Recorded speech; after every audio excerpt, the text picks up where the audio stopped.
क्या आपने कभी अपनी पहचान साबित करने के लिए संघर्ष किया है? आज मैं आपको एक कहानी सुनाता हूँ, एडम की कहानी, जो पहचान पत्र के लिए दारपुर गया था। अगली सुबह मैं बहुत जल्दी उठ गया।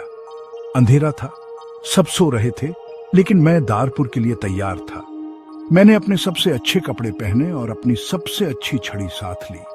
मनी ऑर्डर जेब में रखा और मार्था को अलविदा कहा।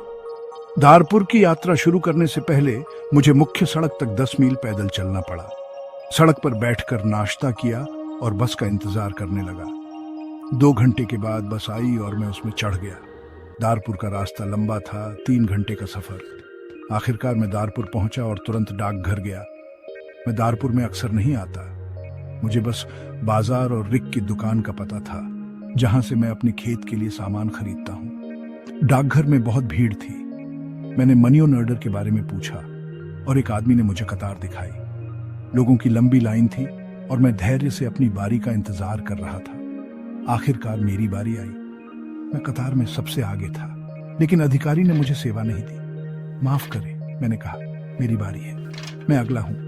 अधिकारी ने कहा, आप अगले हैं? बूढ़े आदमी, मैं बहुत व्यस्त हूं। उसने मेरे कागजात देखे और कहा, इन सभी लोगों को देखें, मुझे बहुत काम है, आपको इंतजार करना होगा। मैंने इंतजार किया।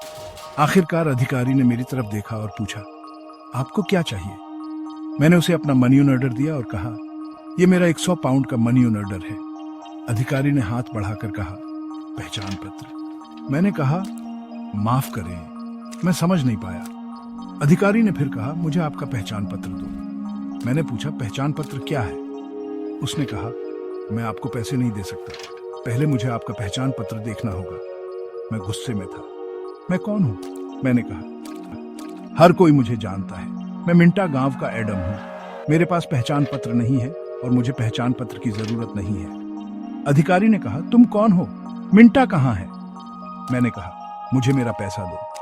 अधिकारी गुस्से में था और बोला, मुझे अपना पहचान पत्र दिखाओ। मैं तुम्हें नहीं जानता। उसने मेरा मनी ऑर्डर वापस कर दिया और चला गया। एक आदमी ने कहा, आंतरिक मंत्रालय जाओ। उसने मुझे रास्ता बताया और मैं निकल पड़ा। इस यात्रा ने मुझे सिखाया कि हमारी पहचान कितनी महत्वपूर्ण है। एडम की कहानी हमें यह महसूस करने पर मजबूर करती है कि कभी-कभी छोटी चीजें जीवन में बड़े अंतर ला सकती हैं।